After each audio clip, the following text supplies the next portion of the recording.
आंबाडीची भाजी, तिच्या आता आपल्याला करायच्या आहेत दशम्या. बघूयात. साहित्य तुम्हाला मी सांगते.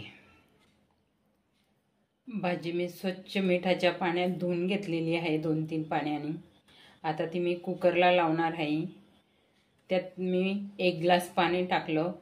चवीपुरता मीठ टाकले. मीठ आपल्याला आता कमी टाकलं तरी चालेल. परत सर्व पदार्थांमध्ये आपल्याला परत ते मीठ टाकावं वाटलं तर टाकायचं. आता जरी कमी टाकलं असेल तर. मी आता याला कुकरचं झाकण लावून शिट्टी काढून घेणार आहे 2-3. साहित्य सांगते तुम्हाला. मिरची, थोड्या मिरच्या घेतल्या आपल्या आवडीप्रमाणे. तुम्हाला तिखट लागत असेल तर जास्त घ्या, कमी तिखट लागत असेल तर 2-3 घ्या. त्यानंतर लसूण घेतलाय. त्यानंतर अद्रक, बडीशोप, ओवा, तीळ आणि जिरा हे साहित्य घेतले. तर आता ते साहित्य अगोदर मी पावडर करून घेणार आहे. जिरं, बडीशोप, ओवा.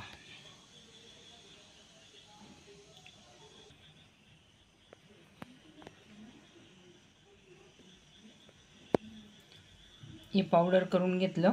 आता आपण मिरची, लसूण, कोथिंबीर वाटून घेऊ आणि तीळ आहे तर नंतर त्या साहित्यामध्ये टाकून देऊ पिठांमध्ये.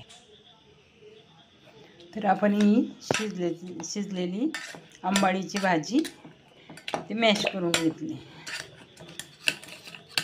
ती आता शिजलेली. ती आपण जेव्हा पीठ मळू तेव्हा सुद्धा ती राहिलेली थोडीफार मिक्स पिठामध्ये.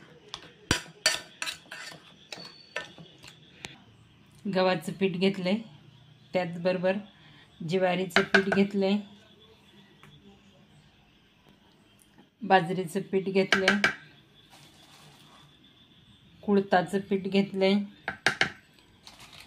नाचणीचं पीठ घेतलंय.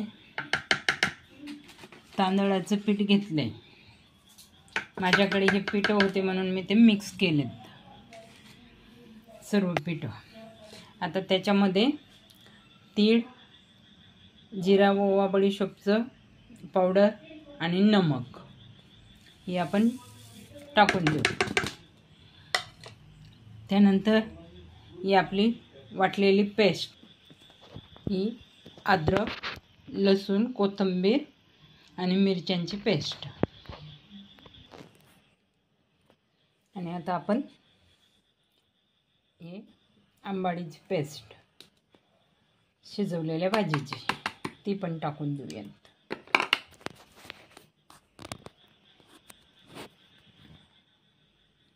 ही शिजवलेल्या भाजीची पेस्ट आता सर्वच आपण मिक्स करून घेऊयात. तरी आपण संपूर्ण साहित्य मिक्स करून घेतलं. आंबाडीची भाजी, वाटलेलं पेस्ट वगैरे सगळं साहित्य टाकलंय. आता आपण ते मळून घेऊयात.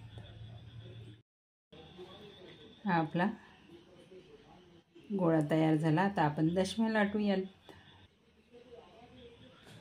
आपण दशम्यांसोबत खायला चटणीचे साहित्य सांगते. तीळ, मिरची, शेंगदाणे, लसूण, कोथिंबीर, जिरा. आपलं जरी कच्चं साहित्य असलं तर आपण जिऱ्याला फोडणी वगैरे देतो, पण मी आता हे सगळं पूर्ण साहित्य भाजून घेतलेले त्यामुळे मी काय फोडणी वगैरे देणार नाही. आता त्याचं वाटण करून घेऊ आणि दशम्यांसोबत खायला रेडी. चवीपुरतं आपलं नमक, सेंद्रिय नमक. ठीक आहे. ही आपली चटणी रेडी.